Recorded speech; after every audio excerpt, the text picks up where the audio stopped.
Waalaikumsalam warahmatullahi wabarakatuh.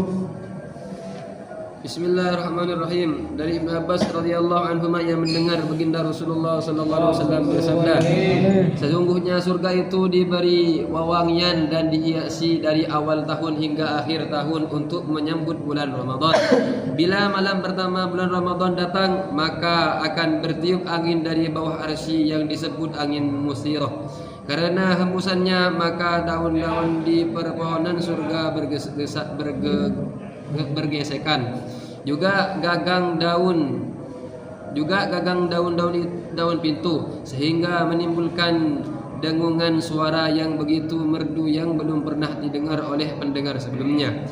Lalu muncullah para bidadari berdiri di halaman surga. Lalu mereka menyeru, adakah orang-orang yang melamar kepada Allah agar dia mengawinkan aku dengannya? Lalu bidadari itu berkata, ya Ridwan, penjaga surga, malam apakah ini? Maka malaikat Ridwan alaihi salam menjawab mereka dengan labbaik, ya, saya dengar dan saya taat. Ia berkata, ini malam pertama bulan Ramadan, yang mana malam ini pintu-pintu surga dibuka untuk orang-orang yang berpuasa dari umat baginda Muhammad sallallahu alaihi wasallam. Baginda Rasulullah sallallahu alaihi wasallam bersabda, Allah Azza wa Jalla berfirman, wahai Ridwan, bukalah pintu-pintu surga, dan wahai Malik penjaga neraka, tutuplah pintu-pintu neraka bagi orang-orang yang berpuasa dari umat Muhammad sallallahu alaihi wasallam. Wahai Jibril, turunlah ke bumi, rantailah setan-setan dan belenggulah mereka, lalu lemparkanlah mereka ke dalam lautan agar tidak merusak puasa umat kekasihku Muhammad sallallahu alaihi wasallam. Beliau bersabda, Allah Azza wa Jalla berfirman setiap malam di bulan Ramadan kepada seorang penyeru agar menyeru di 3 kali. Adakah orang yang memohon, maka akan aku penuhi permohonannya. Adakah orang yang bertobat, maka akan aku terima tobatnya. Adakah orang-orang yang meminta ampunan, maka aku akan mengampuninya.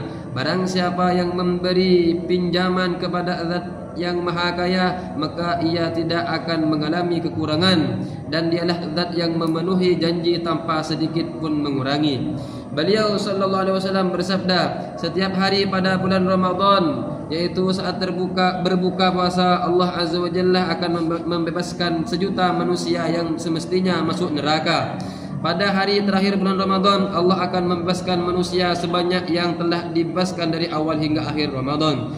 Bila tiba malam Lailatul Qadar, Allah Azza wa Jalla akan memerintahkan malaikat Jibril alaihissalam turun ke bumi bersama pasukan besar malaikat yang membawa bendera hijau dan menancapkan bendera itu di atas Ka'bah. Malaikat Jibril alaihissalam memiliki 100 sayap. 2 sayap di antaranya tidak pernah dibentangkan kecuali pada malam itu. Lalu ia membentangkan kedua sayapnya itu pada malam tersebut sehingga meliputi timur dan barat. Lalu malaikat Jibril alaihissalam menggerakkan para malaikat agar memberi salam kepada setiap orang yang sedang berdiri, duduk, solat dan berzikir pada malam itu. Para malaikat akan berjabat tangan dengan mereka dan mengamini doa-doa mereka hingga terbit fajar. Apabila terbit fajar, malaikat Jibril alaihissalam menyeru para malaikat, wahai para malaikat, kembalilah. Para malaikat bertanya, wahai Jibril, apa yang akan Allah perbuat dengan hajat-hajat orang-orang mukmin dari umat Muhammad sallallahu alaihi wasallam? Malaikat Jibril alaihissalam berkata, Allah memandang mereka pada malam ini dan mengampuni mereka kecuali 4 golongan manusia. Maka kami para sahabat radhiyallahu anhu bertanya, ya Rasulullah, siapakah mereka itu? Beliau sallallahu alaihi wasallam bersabda, mereka adalah 1 orang yang terbiasa meminum arak, 2 orang yang durhaka kepada kedua orang tuanya, 3 orang yang memutuskan tali silaturahmi, dan 4 orang yang dengki. Kami bertanya, ya Rasulullah, siapakah yang dengki itu? Sabda beliau sallallahu alaihi wasallam, yaitu orang-orang yang membenci dan memutuskan hubungan. Jika malam hari raya tiba, maka malam itu di langit dinamakan malam jaizah, malam penerimaan hadiah. Lalu ketika tiba hari raya fitri esok harinya, maka Allah Azza wa Jalla mengutus para malaikat ke setiap negeri. Maka para malaikat turun ke bumi dan berdiri di tiap-tiap lorong seraya menyeru dengan suara yang terdengar oleh semua makhluk Allah kecuali jin dan manusia. Mereka berkata, wahai umat Muhammad sallallahu alaihi wasallam, keluarlah menuju Tuhan yang Maha Pemurah, yang akan mengaruniakan hadiah dan mengampuni dosa-dosamu yang besar.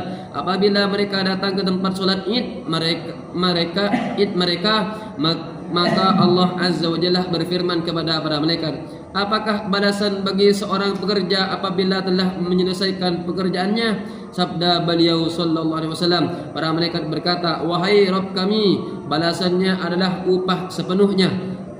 Beliau sallallahu alaihi wasallam bersabda, maka Allah berfirman, sesungguhnya aku jadikan kalian sebagai saksi, wahai para malaikatku, sesungguhnya aku telah memberikan ridha dan ampunanku sebagai balasan kepada mereka karena puasa mereka pada bulan Ramadan dan karena salat tarawih mereka. Lalu Allah berfirman, wahai hamba-hambaku, mohonlah kepadaku, maka demi kemuliaanku dan kebesaranku tidaklah kamu minta sesuatu kepadaku di pertemuan ini untuk akhiratmu, kecuali aku akan memberimu. Tidak juga untuk keperluan duniamu, kecuali aku akan memandang maslahatmu.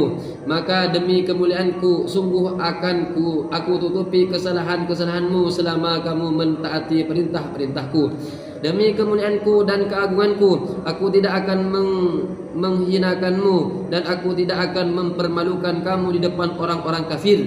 Sekarang pulanglah kalian dengan membawa ampunan. Sungguh kalian telah menjadikan aku ridha dan aku pun ridha kepada kalian. Para malaikat pun merasa senang dan bersuka cita karena Allah Subhanahu wa taala memberikan karunia kepada umat ini saat mereka berhari raya setelah Ramadan.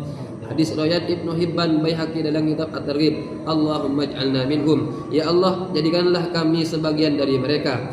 Faedah sebagian besar kandungan hadis di atas telah diterangkan dan di dalam lembaran-lembaran sebelumnya, namun ada beberapa hal yang perlu direnungkan. Maka hadirin yang dimuliakan Allah Subhanahu wa taala, alhamdulillah kaula sareng panjenengan ampun mirang daripada pentingnya mencari malam Lailatul Qadar dengan beriktikaf. Maka sampun ibarat kadinto niat ini dalam hati kanggo ngamalaki ben mendapat umat seluruh alam insyaallah. Subhanallah bihamdihi, subhanallah bihamdika, asyhadu an la ilaha illa anta, astaghfiruka wa atubu ilaik. Wassalamualaikum warahmatullahi wabarakatuh. Waalaikumsalam. Sallallahu alaihi